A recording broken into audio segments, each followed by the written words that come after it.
এই যে এনসিপির মধ্যে ক্ষোভ, আরো অনেকের মধ্যে মাহফুজ আলমের মধ্যে ক্ষোভ দেখলাম।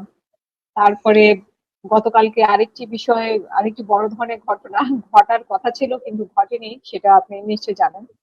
তো সেটা নিয়েও আসলে ভারতের উচিত হয়েছে কি হয়নি, আমাদের সরকার থেকে বেশ আলোচনাও দেখতে পাচ্ছি এটা নিয়ে। তো দুটো বিষয়ে আপনার কাছে একটু শুনতে চাই। এই যে জুলাই উপলক্ষে যে চায়না বাংলাদেশ সেন্টার যেটা হলো, রাষ্ট্রপতি যেহেতু হুম হুম কোনো একটা অনুষ্ঠান সম্পর্কে মন্তব্য করেছেন, সেই প্রোগ্রাম সম্বন্ধে করেছেন এবং তিনি প্রশ্ন তুলেছেন যে ডকুমেন্টারিতে আবু সাইদ নাই, কিসের ডকুমেন্ট? হুম ওখানে প্রশ্ন তুলেছেন জুলাই যোদ্ধারা, সে এনসিপি যারা ছিল, যে এইখানে এই কথা কেন বলা হলো যে ঘোষণা দিয়েছিলেন জনাব তারেক রহমান। ওখানে তো ৩রা আগস্ট শহীদ দিনের ঘোষণা দিয়েছিলেন তো নাহিদ ইসলাম। খেয়াল করেন, এক দফা এক দাবি, হাসিনা তুই কবে যাবি, খেয়াল করেন। এই জিনিসগুলো তো হুম ডকুমেন্টেড, মানুষ তো জীবিত আছে, এখন ইতিহাস দরকার নাই তো। যে আক্তার ভাই যে কথা বললেন, সব লোক জীবিত। তো জীবিত লোকের সামনে কথা যখন বলবেন, ইতিহাস না, ওটা হচ্ছে জীবন্ত কথাবার্তা বলতে হয়। তো এত বড় একটা ঘটনা নিয়ে হয়ে গেল এবং রাষ্ট্রপতি ক্ষোভ বিস্তার করলেন এবং বিদেশি দূতাবাস যারা এসেছিলেন এক একে সব বিদায় হয়ে গেল। তিনটা জিনিস: রাষ্ট্রপতির ক্ষোভ, হুম বিদেশিরা চলে গেলেন, তৃতীয়ত তারেক রহমানকে বলা হলো জুলাইয়ের মুক্তিযুদ্ধে শুধু না, যুদ্ধ অবশ্যই হতে পারে, বলা হলো তিনি ঘোষণা দিয়েছিলেন। তাহলে এই কথাগুলো হুম যারা বললেন, মুক্তিযোদ্ধা মন্ত্রণালয়, খেয়াল করেন। এবং সাথে সাথে মুক্তি মন্ত্রণালয়ের যে আপনার মন্ত্রী, পূর্ণমন্ত্রী যিনি আহমদ আজম খান, তিনি দুঃখ প্রকাশ করেছেন। যদিও প্রতিমন্ত্রী ব্যাপারটা ভেবে নেন নাই, তিনি তার স্টাইলে কথা বলার চেষ্টা করছেন। এখন প্রশ্ন হলো, আমার কাছে গুরুত্ব রাষ্ট্রপতি, উনি যে সাহস করে বলেছেন বর্তমান কাঠামোতে তো রাষ্ট্রপতির কথা বলার কথা না। হুম বলছেন যে আক্তার বললেন সন্তুষ্টি, ইয়েস। কোন সন্তুষ্টি? উনি প্রধানমন্ত্রী হাসলে হাসবেন, কাঁদলে কাঁদবেন, এই তো সিস্টেম তৈরি, ওইটাই সন্তুষ্টি। প্রধানমন্ত্রী হাসছেন বা সন্তুষ্ট হয়ে গেছেন। আর যা কিছু করেন ওটা তো গদবাদে কথাবার্তা। আক্তার ভাই মেম্বার অফ পার্লামেন্ট ছিলেন, তা আমার সেটা ভালো জানে সে। এখন প্রশ্ন হুম হচ্ছে পদক্ষেপটা কি ছিল, কেন আজকে এটা নিয়ে গন্ডগোল করতে হলো, প্রতিবাদ করতে হলো? একটা, যদি তারেক রহমান জিয়াউর রহমানকে স্মরণ করে, জিয়াউর রহমান কিন্তু কোনো কম্প্রোমাইজ করে নেই, যেখানে যা করার তিনি করে ফেলেছেন। কি আসে যায়, মুক্তিযোদ্ধা বিষয়ক মন্ত্রণালয়ের দুটো মন্ত্রী আছে, অবশ্যই আগামীকাল সকালে তারা থাকবে না। জুলাই বিপ্লবের প্রধান যে অপমান হয়েছে এটা, কেন তারা ভুল করলেন? ভুল করার আগে এই সমস্ত ড্রাফট কারা খেয়েছে? এই ডকুমেন্ট করার কমিটি ছিল না, লোকজন ছিল না? ওই লোকজন কি সব একতরফা করছে? যারা তারেক রহমানকে ইতিহাস বহির্ভূত পন্থায় বড় করতে চেয়েছেন, প্রোগ্রামতে তারা তাকে ছোট করেছে। এই ছোট হতে হুম আমরা চাইনি।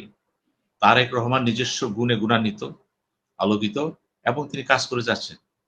তাকে যখন আপনারা টানাশোনা করলেন, তার মানে দলের ভিতরে একটা গ্রুপ দাঁড়িয়ে গেছে যারা অতি চামচাগিরি করে। এই চামচাগিরি করে তো আর যাই হোক, দেশের ভালো হবে না, নিজেরও ভালো হবে না, দলের তো হবে না। আজকে রাষ্ট্রপতিকে লজ্জা পেতে হলো বিদেশিদের কাছে। সারা পৃথিবী জানলো, রাষ্ট্রপতি নিজেই বলেছে অন্যায়। এইরকম একটা ঘটনা যে আজকে নেপালে ঘটতো, ভুটানে ঘটতো, আমি ছোট ছোট বলতেছি, শ্রীলঙ্কায় ঘটতো, পাকিস্তানে ঘটতো, সাথে সাথে প্রথম পদক্ষেপ হতো কি, যে দুজন মন্ত্রী চাকরি নাই, ফার্স্ট পদক্ষেপ চাকরি নাই।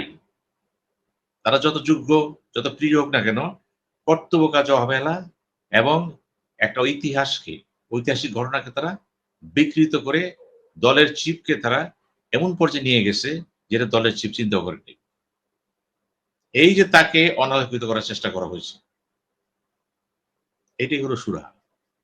এখন আমরা দেখব রাষ্ট্রপতির এই ক্ষোভের কারণ, এনসিপির ক্ষোভের কারণ, জুলাই যোদ্ধার ক্ষোভের কারণ যদি এটাই হয়ে থাকে, তাহলে আগামীকাল সকালে আমরা পত্রিকা দেখতে চাই মুক্তিযোদ্ধা মন্ত্রণালয়টি আসলেই সঠিক জায়গায় আবার সঠিক লোক বসতে পেরেছে। যদি না হয়, তাহলে ধরে নেওয়া যাবে সবকিছুর পিছনেই অশুভ শক্তির ইঙ্গিত কাজ করতেছে। পরিস্থিতি খুবই খারাপ। দ্বিতীয়টা কি বলেছেন? দ্বিতীয়টা বলেছি যে সেই একই দিনে তো হাসিনার লাইভে আসার কথা, মানে ভার্চুয়ালি যুক্ত হওয়ার কথা, কিন্তু তিনি আসেননি, তিনি অডিওতে এসেছেন এবং যে বক্তব্যগুলো আমি বলছি, সবসময় উনি 2 বছর ধরে বলছেন সেই বক্তব্যগুলোই আমরা দেখলাম। বলতে হবে না। আমি আমার নিজস্ব ইউটিউব আছে, ফেসবুক পেজ আছে।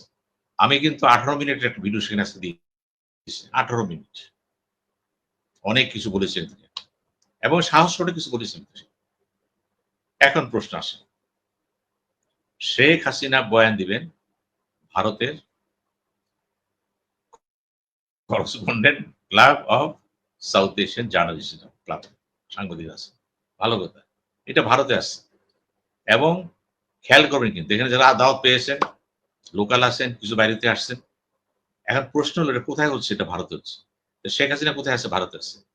এই ব্যাপারটি লক্ষ্য রাখেন যে আমাদের পররাষ্ট্র উপদেষ্টা হুমায়ুন কবির ভারতীয় হাই কমিশনার